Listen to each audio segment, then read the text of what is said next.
이 새벽을 깨우며 나오신 여러분들 사랑하고 환영합니다. 축복합니다.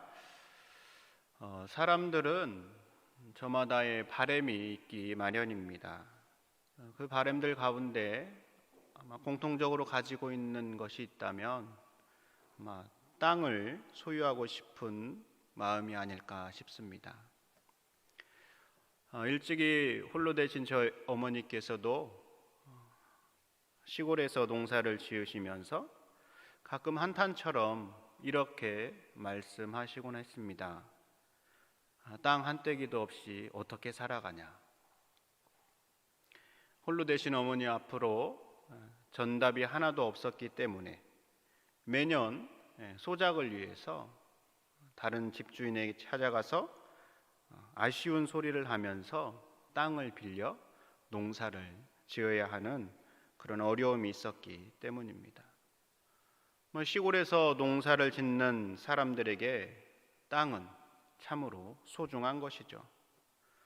그러나 꼭 시골 사람이 아니더라도 땅의 소중함과 또 자신의 땅을 가지고 싶어하는 마음이 다 있습니다. 그리고 이왕이면 더 많은 땅을 가지고 싶어하죠. 그래서 일찍이 러시아의 작가 톨스토이는 아주 짧은 단편으로 사람에게는 땅이 얼마나 필요한가라는 제목의 소설을 쓴 적이 있습니다. 그 소설에서도 역시 한 사람이 얼마나 땅을 필요로 할까, 또 얼마나 많은 땅을 욕심을 내고 갖고 싶어 하는가를 잘 표현해 주고 있습니다.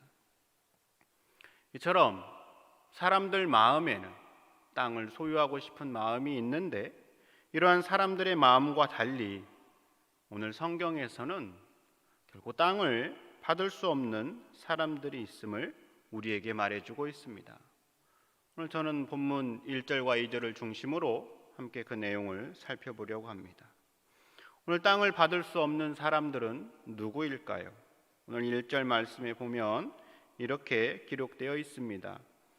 레위 사람 제사장과 레위의 온 지파는 이스라엘 중에 분깃도 없고 기업도 없을지니. 바로 레위 사람 제사장과 레위 지파가 이스라엘 중에 분깃도 없고 기업도 없다라고 말씀하고 있습니다. 분깃이라는 단어는 한 몫을 받다라는 뜻에서 온 단어입니다.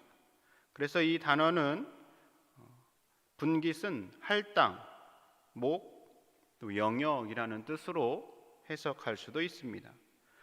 그 뒤에 나오는 기업이라는 단어는 오늘날 우리가 생각하는 사회적 기업, 이윤 창출을 하는 목적으로 하는 그런 기업이 아니라 물려받다, 또 차지하다, 소유하다라는 뜻에서 온 단어로 유산 혹은 소유, 재산으로 이해하시면 됩니다.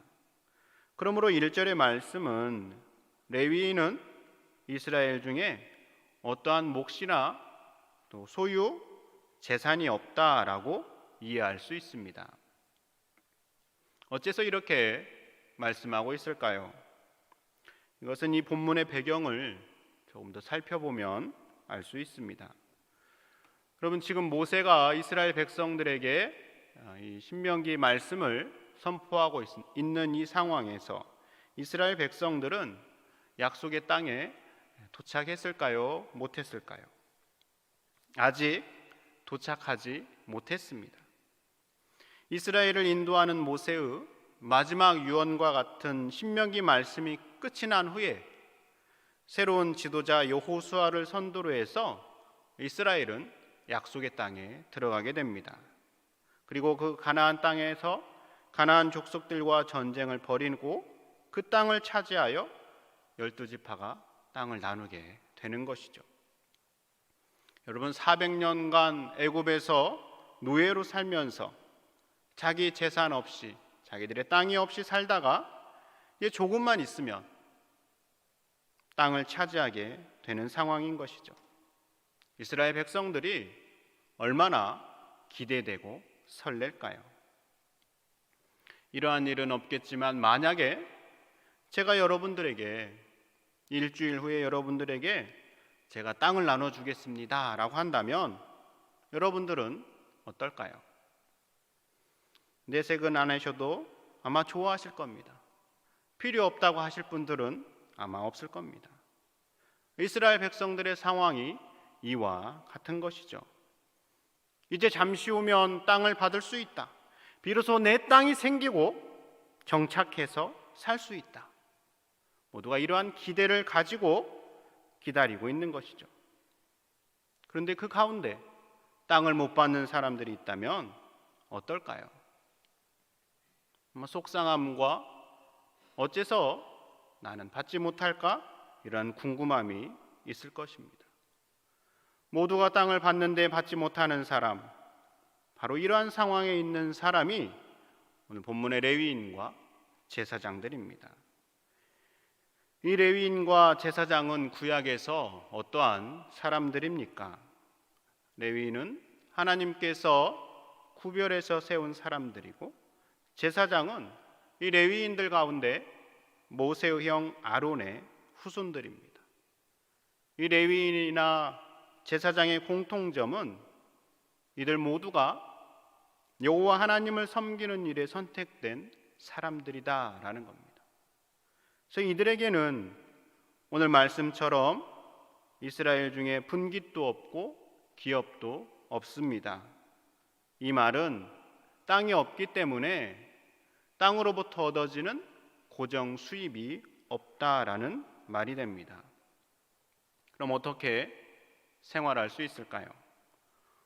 오늘 함께 읽은 본문을 토대로 한다면 이 하나님을 예배하는 일에 종사하면서 이스라엘 백성들이 갖다 주는 여러 가지 것들로 생계를 유지해야 하는 것이죠.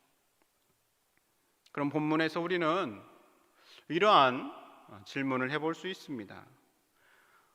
레위인들에게는 땅을 받고자 하는 마음이 없었을까라는 것이죠.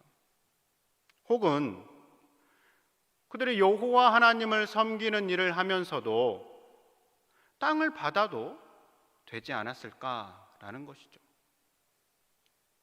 그런데 어째서 이들에게는 땅을 받을 수 없다라고 말하고 있을까요? 오늘 본문 2절이 우리에게 그 대답을 하고 있습니다. 2절의 말씀을 우리가 함께 한번 읽어보겠습니다. 시작. 그들이 그들의 형제 중에서 기업을 가지지 않을 것은 여호와께서 그들의 기업이 되시나니 그들에게 말씀하심 같으니라. 아멘. 오늘 이 2절의 말씀을 표준 세번역에서는 이렇게 번역해 놨습니다. 그들이 그 결의 가운데서 차지할 유산이 없다는 것은 기업 대신 유산이라고 번역을 해 놓은 것이죠. 주님께서 그들에게 말씀하신 대로 주님께서 친히 그들의 유산이기 때문입니다. 여러분, 유산 아시죠? 한 사람이 죽을 때 남은 자녀들에게 남겨주는 재산입니다. 그래서 자신에게 주어지는 몫이죠. 레위인들에게 유산은 무엇이라고 합니까? 그들이 차지하는 것은 무엇입니까? 바로 여호와 하나님이다라는 겁니다. 여호와 하나님께서 그들의 유산, 그들의 재산, 그들의 몫이기 때문에 그들은 눈에 보이는 땅을 분배받지 않아도 된다라고 말씀하고 있는 것이죠. 그럼 이제 결론적으로 이 말씀이 오늘 우리와 무슨 관계가 있을까요? 먼 옛날 모세를 통하여 주어진 레위인과 제사장들에게 주어진 이 법이 오늘 우리와 무슨 관계에 있냐라는 것이죠. 우리에게 무엇을 말씀하고 있을까요? 여러분, 하나님을 섬기는 일에 선택받은 레위인과 제사장들이 오늘날은 누구일까요? 바로 하나님을 아버지라 고백하는 모든 사람들이다라고 말할 수 있습니다. 어째서 그럴까요? 예수님께서 십자가에 죽으시면서 성소 회장이 위로부터 아래까지 찢어졌습니다. 이것은 이제 그리스도인은 누구나 여호와 하나님께로 직접 나아갈 수 있게 되었다라는 것을 의미합니다. 그러므로 그리스도인이면 누구나 레위인과 같이 하나님을 섬기는 사람들로서 제사장의 역할을 감당할 수 있다라는 겁니다. 그래서 이를 깨달은 사도 베드로는 베드로전서에서 우리를 정의하기를 너희는 택하신 족속이요 왕 같은 제사장들이다 라고 선포하고 있습니다. 그러므로 시대를 뛰어넘어 오늘 이 레위인들에게 주신 이 말씀은 오늘 하나님을 아버지라 부르는 저와 여러분 우리에게 주시는 말씀으로 그대로 받아들일 수 있습니다. 그래서 우리는 이 말씀을 여호와 하나님께서 우리의 기업, 우리의 유산이 되신다라고 말씀할 수 있습니다. 여러분의 유산이 무엇입니까? 여러분의 기업이 무엇입니까? 여호와 하나님이 우리의 유산, 우리의 기업이 되심을 기억하시기 바랍니다. 한 걸음 나아가 우리는 이 구절에서 우리를 향한 하나님의 마음을 읽을 수 있습니다. 우리 편에서는 여호와 하나님이 우리의 기업이다, 우리의 유산이다 라고 감사할 수 있는데, 하나님 편에서는 하나님의 마음은 여호와 하나님께서 그를 믿는 사람들에게 자신의 전부를 주실 수 있는 기업, 유산이 되고 싶은 것입니다. 다르게 말하면 하나님께서는 자신을 믿는 사람들에게 자신의 전부를 주고 싶은 그러한 분이시다라는 것을 오늘 이 구절을 통하여서 확인할 수 있는 것이죠. 그래서 오늘 말씀을 저는 이렇게 표현해 보고 싶습니다. 여호와 하나님, 나는 나를 믿는 사람들에게 전부가 되고 싶다. 나의 모든 것을 주고 싶다. 왜냐하면 나는 그에게 유산이 되기 때문이다 라고 표현해 보고 싶습니다. 여러분, 하나님께서 레위인들에게 땅을 주지 않은 것은 하나님께서 그들의 전부가 되고 싶으셨기 때문입니다. 레위인들에게 기업이 되고자 하시는 하나님은 오늘도 여전히 영적 레위인인 제사장과 저와 여러분들에게 기업이 되고자 하십니다. 우리에게 전부가 되고 싶어 하십니다. 하나님의 이 바람 앞에, 하나님의 이 마음 앞에 여러분은 어떻게 말씀하시겠습니까? 하나님의 마음을 깨닫고 하나님이 나의 전부이십니다, 나의 기업이십니다 라고 고백하며 이 새벽에 나아가지 않으시겠습니까? 기도하겠습니다. 하나님 아버지, 하나님께서는 우리에게 전부가 되고 싶어 하십니다. 그러나 우리의 마음에는 과연 하나님이 전부이신지 자신 있게 대답하기가 쉽지 않습니다. 이런 우리의 부족함과 연약함을 주님 앞에 고백하오니 우리를 긍휼히 여기사 이 새벽에 우리에게 한량없는 은혜를 내려 주시옵소서. 그래서 종국에는 다윗처럼 주님밖에 나의 복이 없습니다라는 믿음의 고백이 우리 입술에서 넘쳐나게 해 주시옵소서. 아버지 하나님, 몸이 아픈 성도, 또 수술을 앞두고 있는 우리 성도들이 있습니다. 아버지 하나님께서 친히 함께 하시고 치유의 은혜를 더하여 주시어서 속히 잘 회복될 수 있는 은혜를 더하여 주시옵소서. 예수님 이름으로 기도드립니다. 아멘. 하늘에 계신 우리 아버지, 아버지의 이름을 거룩하게 하시며 아버지의 나라가 오게 하시며 아버지의 뜻이 하늘에서와 같이 땅에서도 이루어지게 하소서. 오늘 우리에게 일용할 양식을 주시고 우리가 우리에게 잘못한 사람을 용서하여 준 것 같이 우리의 죄를 용서하여 주시고 우리를 시험에 빠지지 않게 하시고 악에서 구하소서.